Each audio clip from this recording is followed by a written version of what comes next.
জয় গুরু, জয় গুরু, জয় গুরু। ভক্ত কিভাবে হওয়া যায়? পর্ব ১।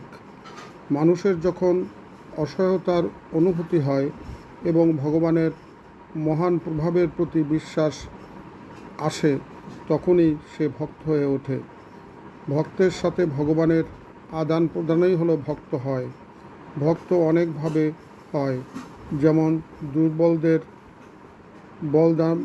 বলদানদের ভক্ত, ক্ষুধার্তের অন্নের ভক্ত, তৃষ্ণার্তের জলের ভক্ত ইত্যাদি।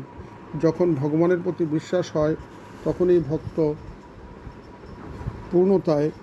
ভগবান হলেন সর্বজ্ঞ, পরম সুহৃদ এবং সর্বশক্তিমান। পৃথিবীতে যাহা কিছু হয় সবই ভগবানের প্রভাবে হয়। ভক্ত যখন ভগবৎ প্রেমী হয়ে ওঠে, তখন তাহার জ্ঞানের প্রয়োজন হয় না, কারণ প্রেম হলো নির্ভেজাল। এই সংসারকে ভগবান ভক্তের জন্য সৃষ্টি করেছেন, আর ভক্তকে সৃষ্টি করেছেন ভগবানের জন্য। তাই ভগবানের সুখের জন্যই ভক্তের অস্তিত্ব।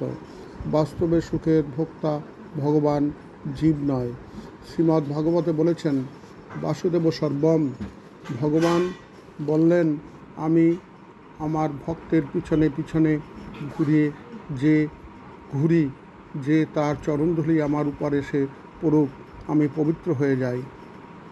তার মানে হলো পাপী প্লাস পুণ্যতা, পবিত্র প্লাস অপবিত্র, সব কিছুই ভগবানের অন্তর্ভুক্ত। সাধন এবং সাধ্য দুটিই ভগবান। ভক্তের চরিত্র ভগবানের মতো একই রকম হতে হবে। পার্থক্য ভক্তের মধ্যে জড়তা থাকে, ভগবানের মধ্যে কখনো জড়তা নেই। ভগবানের প্রতি ভক্তের অনন্য ভাব থাকিতে হইবে। ভক্তের আকর্ষণ কেবল ভগবানের দিকে থাকিতে হয়। ভগবানকে ছাড়া সে আর কিছুই নিজের বলে মনে করেন না। ভগবানের ভাবিতেও ভক্তরাই ভগবানের প্রতি ভক্তি আসে। জয় রাধে, জয় রাধে, জয় রাধে।